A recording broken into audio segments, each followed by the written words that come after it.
क्या आप ब्रह्म तत्व को जानना चाहते हैं? ब्रह्म क्या है? ब्रह्म कैसा है? ब्रह्म कहाँ है? आप सारे वेद पुराण पढ़ेंगे, पूरा जीवन भी लगा देंगे तो ब्रह्म तत्व का ज्ञान नहीं हो पाएगा।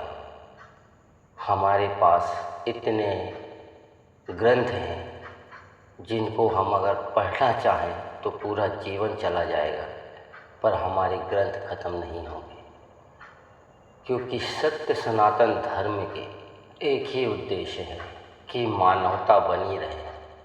और ब्रह्म को अगर जानना चाहते हैं तो वो सत्य है, अविनाशी है, वो कण कण में बसा हुआ है, जिसका ना आदि है ना अंत है, ना कोई स्वरूप है, और ना ही वो नर है और ना नारी है।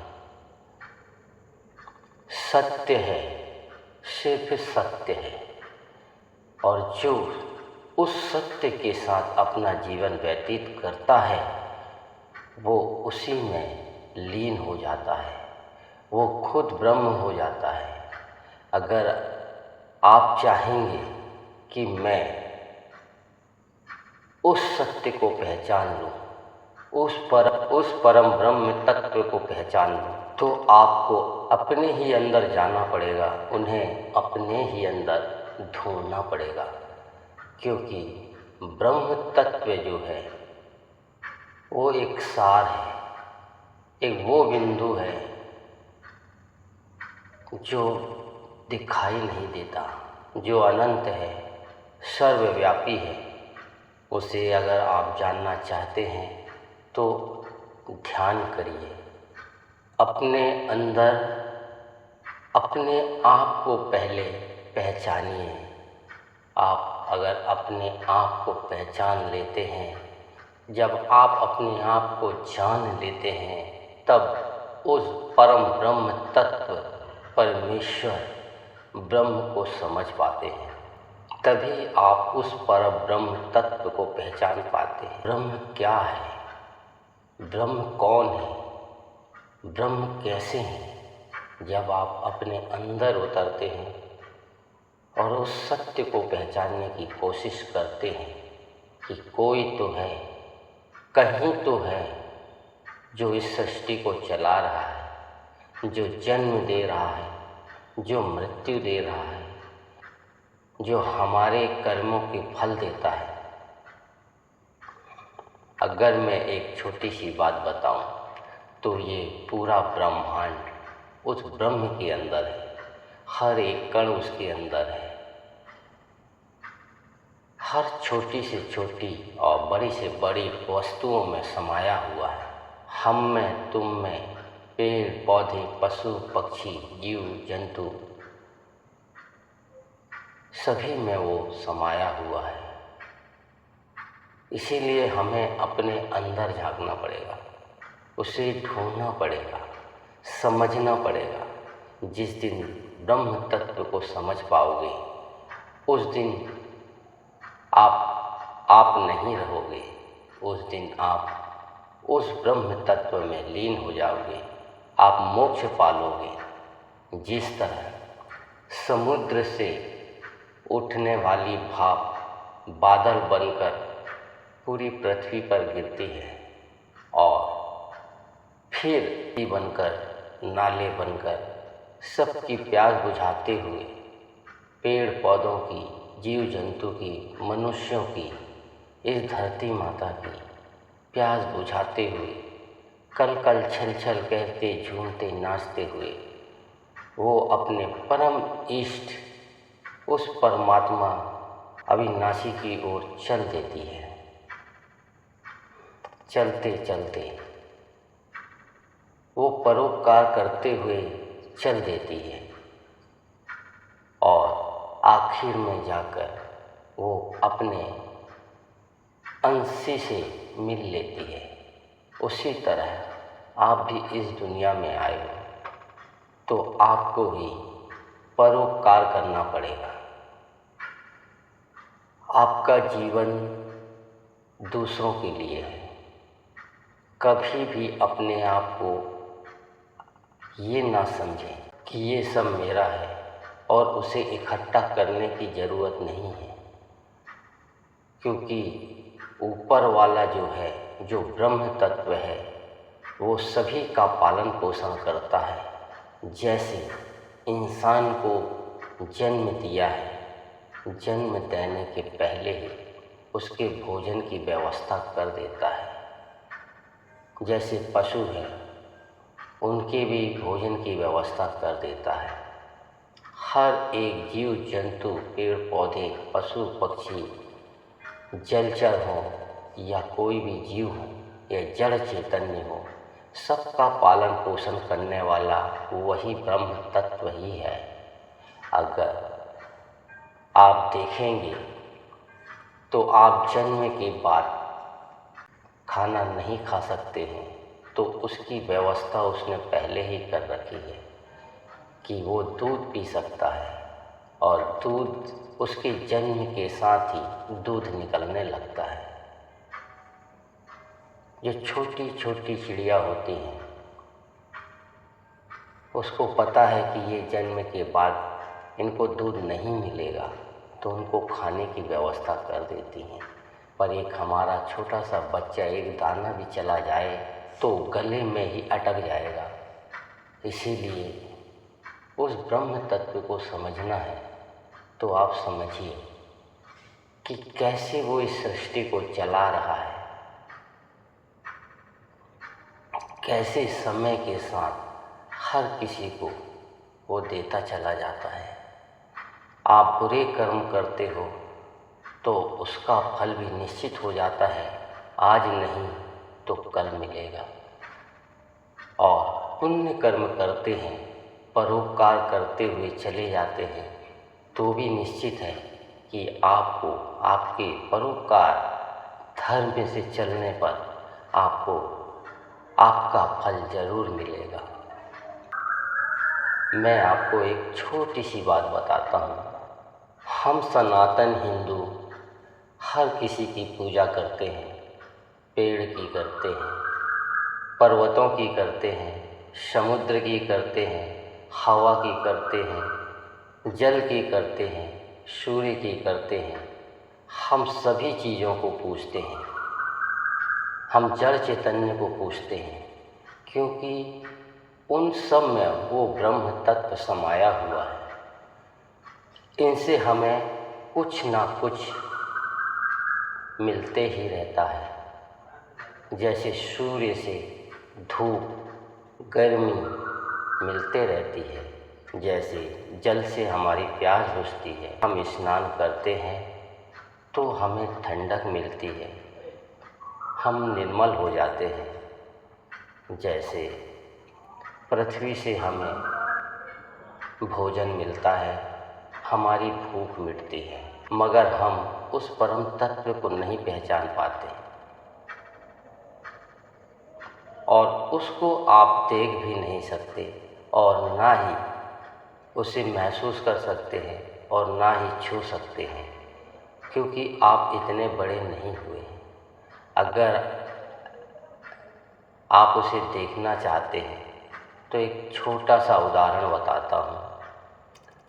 हम वायु को, हवा को पवन देव मानते हैं।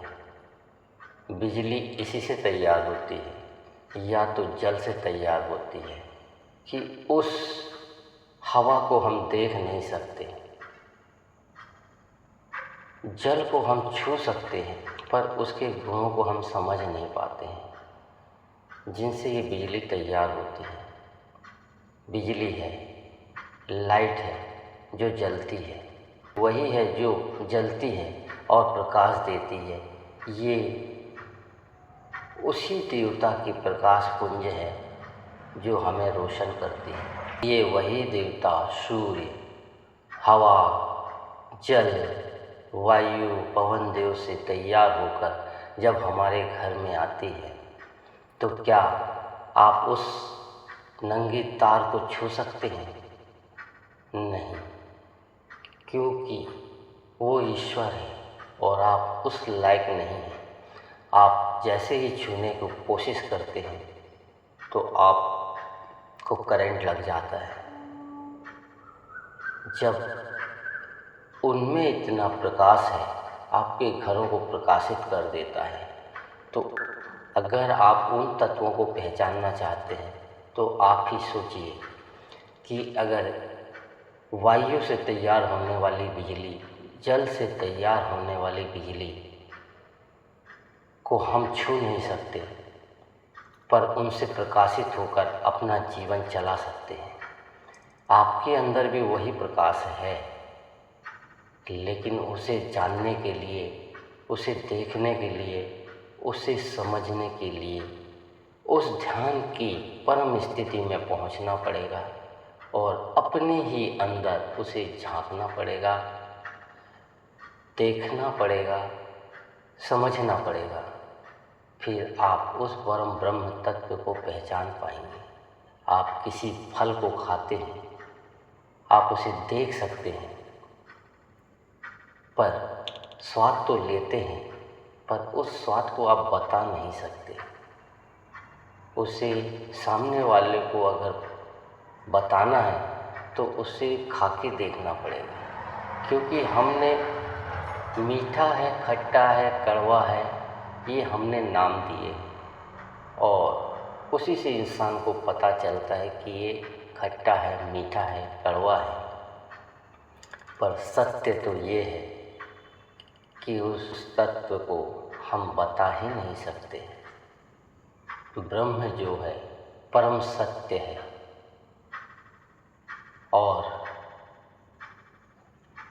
ये जो शरीर हमें मिला है, हमें इस पृथ्वी पर अगर भेजा गया है, परोपकार के लिए भेजा गया है, उसकी बनाई दुनिया को संरक्षण करने के लिए हमें ज्ञान दिया गया है कि आप पेड़ पौधे, पशु पक्षी, जीव जंतु की सेवा करें। बदले में ये आपको सुख प्रदान करेंगे। जैसे पेड़ आपको फल, अनाज देंगे, पृथ्वी की सुंदरता बनाए रखने के लिए हम इंसानों को वो ज्ञान, वो शक्ति दी है, हमें हाथ दिए हैं, पैर दिए हैं और सबसे बड़ी चीज़ कि हमें वो सोचने समझने की शक्ति दी है, जिससे हम परोपकार करें। जिस तरह हर जीव, हर पेड़ पौधे कुछ ना कुछ परोपकार करते ही रहते हैं। अब आप उसे अगर समझने की कोशिश करते हैं और समझना चाहते हैं तो आप एक चिड़िया को ले लो, वो अनाज खाती है, फल फ्रूट खाती है, पर वो जब बीट करती है जहाँ जहाँ उड़ करके, यहाँ वहाँ उड़ करके, तो वो बीज वैसे ही रह जाते हैं और जहाँ जहाँ गिरते हैं उससे नए पेड़ पौधों की उत्पत्ति होती है और जीवन चक्र चलते रहता है। पर मनुष्य जो है उसको तो ये नहीं पता है कि वो कल जीवित रहेगा या नहीं रहेगा, रात को सोएगा तो उठेगा कि नहीं उठेगा। लेकिन जो सेवा के लिए इंसान को भेजा गया है वो भूल जाता है, सिर्फ अपने सुख और स्वार्थ के लिए पृथ्वी को नष्ट करने लगता है। वो अपने कल की सुविधाओं को बढ़ाने लगता है। वो इसी चमक धमक में खो जाता है और धन संपत्ति इकट्ठा करके जमा करने लगता है, जबकि उसको पता है कि मृत्यु आनी है। पर वो दूसरों को तकलीफ दे करके, दूसरों की मेहनत का धन अर्जित करना चाहता है और इतना धन अर्जित करना चाहता है जो ब्रह्मांड में ना हो, सबसे बड़ा बनना चाहता है। लेकिन एक दिन वो इस दुनिया से चला जाता है उसका सारी धन संपत्ति एक कोने में पड़े रह जाती है। अगर वही इंसान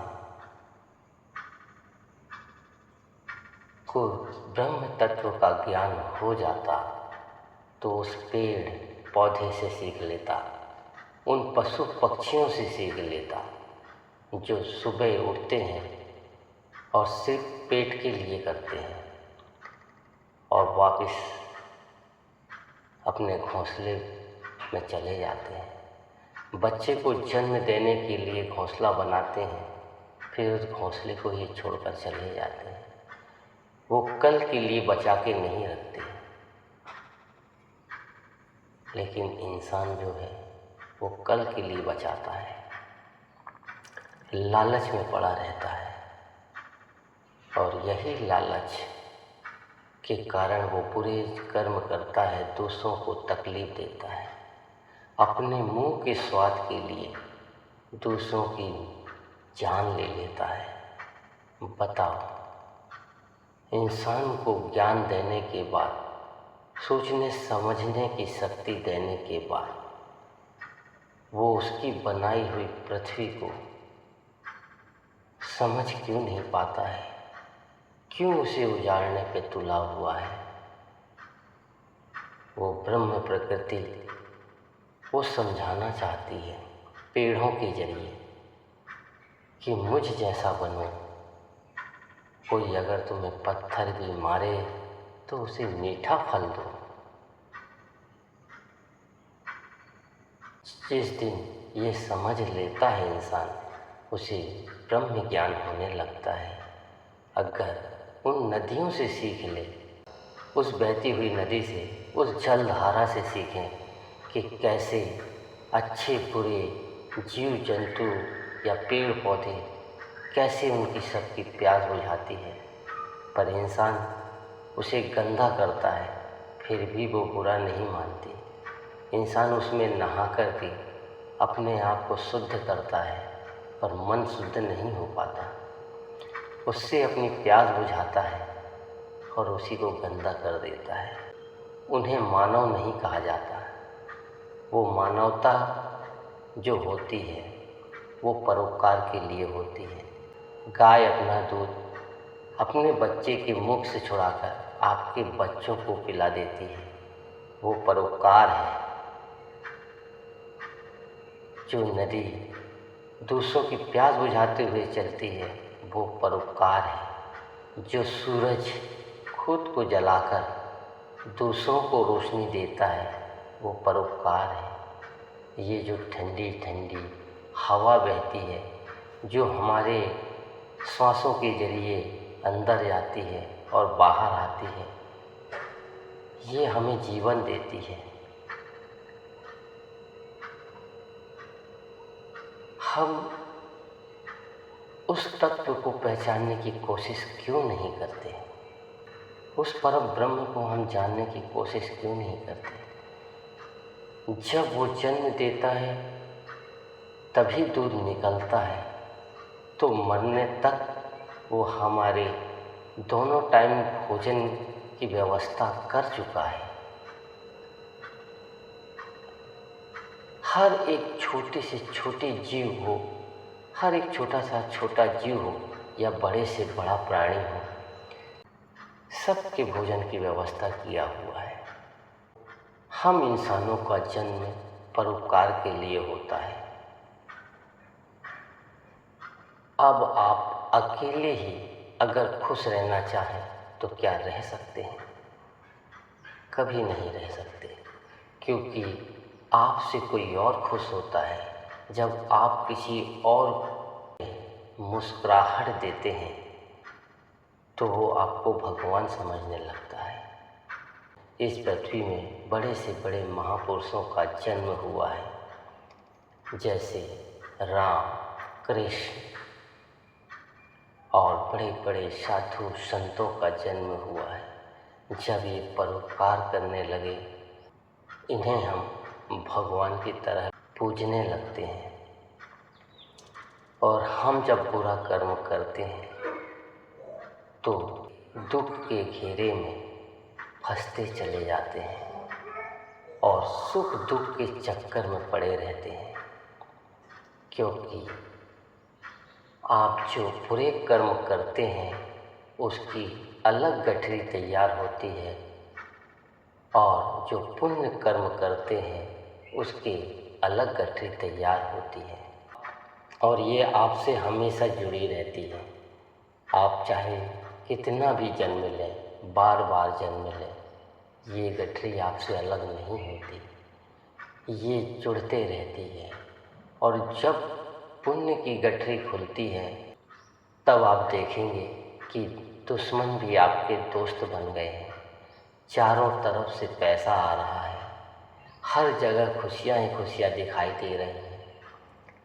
आप तन से भी सुखी हो, मन से भी सुखी हो, आपके पास किसी चीज़ की कोई कमी नहीं है। आप इसी पृथ्वी पर स्वर्ग महसूस कर रहे हैं, और जब पाप की गठरी खुलती है तो आप इसी पृथ्वी पर नर्क जैसा महसूस करेंगे। कहीं आप जल गए तो कुरूप हो गए, आपके सगे भाई बहन भी आपके दुश्मन हो गए। आप जो भी काम करते हैं आपके सारे काम नुकसान में जाते हैं। आप कहीं से भी सुखी नहीं होते हो, चारों तरफ से आपको परेशानी घेर लेती है। ना तन से सुख मिलता है और ना मन से सुख मिलता है। आपकी कोई सुनने वाला नहीं है, आप भटकते हैं। फिर भटकते भटकते कभी डॉक्टर के पास तो कभी तांत्रिकों के पास जाते रहते हैं, तांत्रिकों के पास जाते हैं। कोई कुछ उपाय बताता है, कोई कुछ उपाय बताता है, और आप उसे मानते हैं कि आपके दुख दूर हो जाएंगे। ऐसा नहीं, ऐसा बिल्कुल भी नहीं। आप अपने ही कर्मों के फल भोग रहे हैं। जो गठरी बांध करके आप यहाँ से वहाँ जा रहे हैं, ये जन्म से वो जन्म हो रहा है, तो ये आपके पाप कर्मों के कारण ही आपका जन्म हो रहा है। आप परोपकार नहीं किए, इसीलिए, क्योंकि उस परम शक्ति ब्रह्म प्रकृति से आपने कुछ सीखा ही नहीं, और उस परम ब्रह्म शक्ति ने हमारे चारों तरफ ज्ञान का जाल फैलाया हुआ है।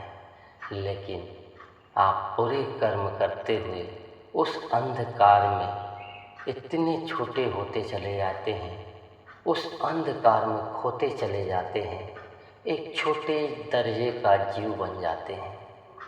आपकी दिव्यता खत्म हो जाती है, आपके अंदर कोई दिव्यता नहीं रह जाती। बहुत ही छोटे दर्जे के आप जीव बनकर रह जाते हैं। आपका जन्म मरण होता रहेगा। आपकी पुण्य की गठरी खुलेगी तो आपको इसी पृथ्वी में स्वर्ग जैसा महसूस होगा, और पाप की गठरी खुलेगी तो आपको नरक जैसा महसूस होगा। पर इस बात को आप कभी नहीं समझ पाओगे, क्योंकि दुख में सुमरन सब करे, सुख में करे न कोई। जो सुख में सुमरन करे तो फिर दुख काहे को होए। इंसान सुखी होने के बाद ये सब भूल जाता है।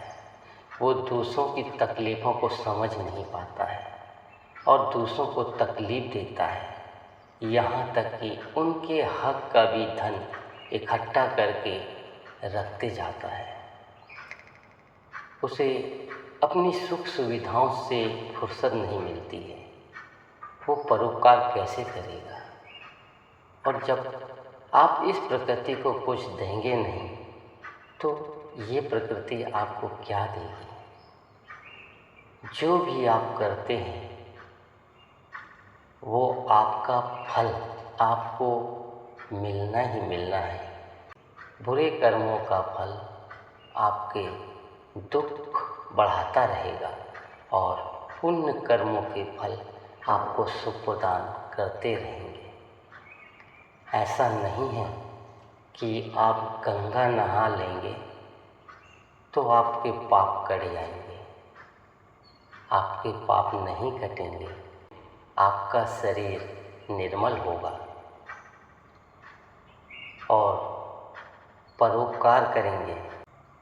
अगर आप दूसरों के कष्टों को देखकर आपको कष्ट होता है और आप उनके कष्टों का निवारण करते हैं,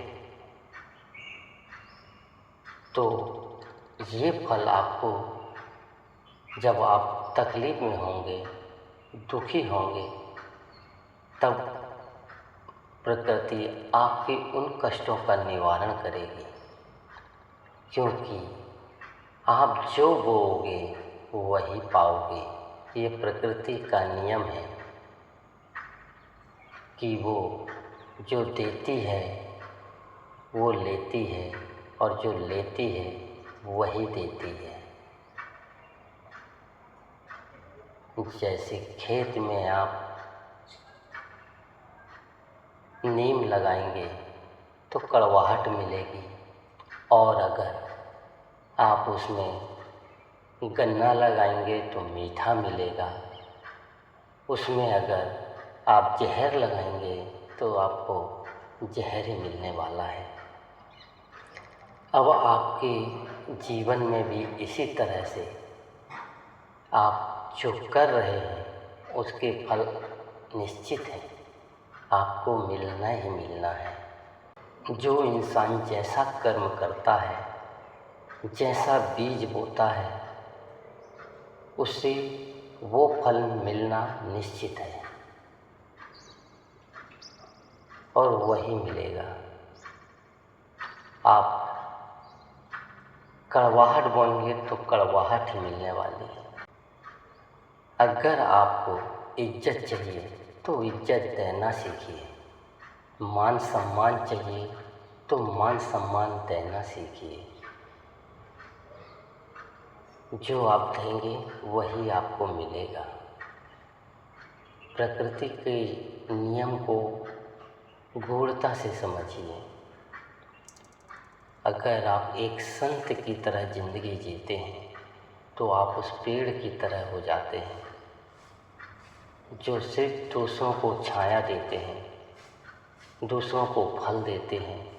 यहाँ तक कि पेड़ अपनी लकड़ियों को भी देता है और उससे उष्णता प्राप्त होती है। घर के सोफे पलंग बनाए जाते हैं, वो सब प्रकार से अपना पूरा जीवन दे देता है। लेकिन हम इंसान सिर्फ लेना सीखते हैं। इसीलिए हम बहुत छोटे ही दर्जे का जीव बन करके बार बार दुनिया में भटकते रहते हैं और भटकते भटकते भटकते हम अपने अस्तित्व को ही नष्ट करते चले जाते हैं, अपने आप को ही ख़त्म कर लेते हैं। अगर हम चाहें तो हमारी दिव्यता इतनी है कि एक सती सावित्री भी यमराज से अपने पति के प्राण वापस ला सकती है। वो दिव्यता आप में है, हम में है। राम भगवान, एक राम जिसका नाम पूरी पृथ्वी में लिया जाता है, वो अपनी दिव्यता को बनाए रखे। इसीलिए आज वो भगवान बनकर पूजे जाते हैं, कृष्ण बनकर पूजे जाते हैं। क्योंकि सत्य, धर्म और परोपकार से अगर जीवन व्यतीत किया जाता है तो वो उच्च दर्जे का जीव बन जाता है। उसमें इतनी दिव्यता आ जाती है, वो प्रकाशमान हो जाता है और परम गति को प्राप्त होता है। वो ब्रह्म तक पहुंच पाता है और ब्रह्म को समझ पाता है। और जिस दिन ब्रह्म को समझ जाता है वो ब्रह्म में ही लीन हो जाता है। मैं बस इतना कहना चाहता हूँ कि इस पृथ्वी का एक ही नियम है, परोपकार करिए, सत्य धर्म के साथ चलिए। इकट्ठा मत कीजिए अपने स्वार्थ के लिए, दूसरों को तकलीफ मत दीजिए। आप अपने मुंह के स्वाद के लिए दूसरों का जीवन मत छीनिए। आप इस प्रकृति से कुछ तो सीखिए, क्योंकि आपको पता है कि अच्छी चीज़ें, सच्ची बातें, अच्छे लोग सबको पसंद आते हैं। जैसे एक चोर है और उसे चोरी करने जाना है, वो अकेला है, उसे एक साथी की ज़रूरत पड़ती है, तो वो एक चोर होकर भी एक सच्चे साथी की तलाश करता है, क्योंकि अगर वो चोरी करे तो वो वहाँ गिन करके तो रखेगा नहीं। तो जब वो अपने साथी को चोरी का माल दे और वो वहाँ से दूसरी दिशा में चला जाए और वो दूसरी दिशा में चला जाए, लेकिन जब भी मिलें तो सच्चाई और ईमानदारी के साथ उसे वो माल आपस में बांट लें। इसीलिए एक चोर को भी एक सच्चे इंसान की ज़रूरत पड़ती है, भले ही वो चोर क्यों ना हो। तो आप समझ सकते हैं कि सच्चाई सभी को अच्छी लगती है। अगर आप सभी जीवों से प्यार करते हैं तो वो जीव तो पहले भी आपको कभी नुकसान नहीं देते, आपका हमेशा फ़ायदा ही करते हैं। वो परोपकार ही करने के लिए जन्म लिए हैं। एक बार मानव परोपकार करना सीख ले। इस पृथ्वी को, इस प्रकृति को संवारने के लिए ही इंसान का जन्म हुआ है। इस इंसान को हर जीव जंतु से, पेड़ पौधे से प्यार करना चाहिए, इस प्रकृति से प्यार करना चाहिए, इससे जुड़ना चाहिए, इसको अपने अंदर समाना चाहिए, प्रकृति के साथ जीना सीखना चाहिए। क्योंकि जो सुख और जो आनंद आपको चाहिए वो परोपकार में है, सत्य में है, धर्म से जीने में है। मैं बस इतना ही कहना चाहता हूँ कि अगर आपको राम बनना है तो राम के गुण अपनाइए, और अगर रावण बनना है तो रावण के गुण अपनाइए। उस परमात्मा ने आपको सोचने समझने की शक्ति दी है। आप विचार कीजिए, क्योंकि आप कितना भी इकट्ठा कर लेंगे अपने सुख के लिए, अपने स्वार्थ के लिए, वो सब यहीं रह जाना है। तो फिर उसे अगर सबके साथ मिल बांट कर खाएं और दूसरों की भलाई करते हुए, दूसरों का भला करते हुए, उन्हें खुशियाँ देते हुए, उनकी मुस्कुराहट से आप खुश हों तो आपका जीवन धन्य हो जाएगा और आप उस परम तत्व को पहचानने लगेंगे। उस परम तत्व को जानने के लिए पहला कर्तव्य है आपका कि आप परोपकार करें। दूसरा, आप धर्म से चलें। तीसरा, सच्चाई के साथ जिएं, ईमानदारी के साथ जिएं। परोपकार का मतलब है हमेशा दूसरों की भलाई सोचना। अगर एक रोटी है तो आधी रोटी सामने वाले की भूख मिटाने के लिए उसे दे दें, तो मान के चलिए आप कभी भूखे नहीं रहेंगे। ये सत्य है, क्योंकि जो प्रकृति को तुम देते हो उसे डबल करके देती है वो। लेकिन अगर पाप देते हो तो ये मत सोचना कि गंगा नहाने से आपके पाप कट जाएंगे या एक बार भगवान का नाम लेने से आपके पाप कट जाएंगे। आपके पाप तो तभी कटेंगे जब आप कर्मों को समझ लें और कर्मों को सुधार लें। आपको कोई भी इंसान तंत्र मंत्र से तकलीफ नहीं दे सकता। जब आपके बुरे कर्म की गठरी खुल जाती है तो वहाँ आपकी कोई मदद नहीं कर सकता। ना तंत्र, ना मंत्र, और ना ही नाम जप, ना गंगा स्नान, ना टोने टोटके, कोई काम नहीं आने वाले हैं। क्योंकि आपने अगर जीव को काट के खाया है तो वो भी आपको काटेगा। आपने दूसरों का छीना है तो लोग आपसे छीनेंगे।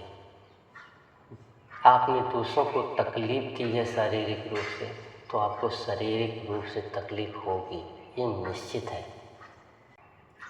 अब आप टोने टोटके करा लें, पूजा हवन करा लें, गंगा स्नान कर लें, जाप करवा लें, ये नहीं कटने वाले।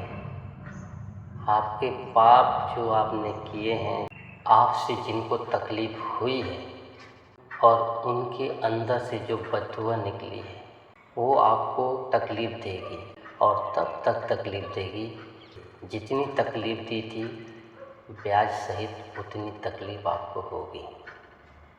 इसीलिए अगर आप किसी का भला ना कर सको तो ना करो, लेकिन किसी के साथ बुरा ना करो, किसी को तकलीफ़ मत दो।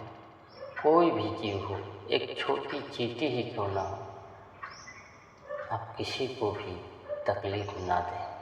आप मोक्ष पाना चाहते हैं, मोक्ष पाने के जो रास्ते हैं बस यही रास्ते हैं, और नहीं चाहते हैं तो आप अपने हिसाब से जैसी भी ज़िंदगी जीना चाहें, आप स्वतंत्र हैं। ना आपको हम रोक सकते हैं, ना वो परमात्मा रोकता है, और आप हर प्रकार से स्वतंत्र हैं। बस ये समझ लेना कि जो भी कर रहे हो वो सब तुम अपने लिए ही कर रहे हो। जो भी पाप पुण्य हैं वो आपके अपने लिए ही हैं। आज के लिए बस इतना ही। फिर मिलेंगे नई वीडियो के साथ में। तब तक के लिए धन्यवाद। अगर आपको यह वीडियो अच्छी लगी हो तो आप लाइक, शेयर और सब्सक्राइब कर सकते हैं। धन्यवाद।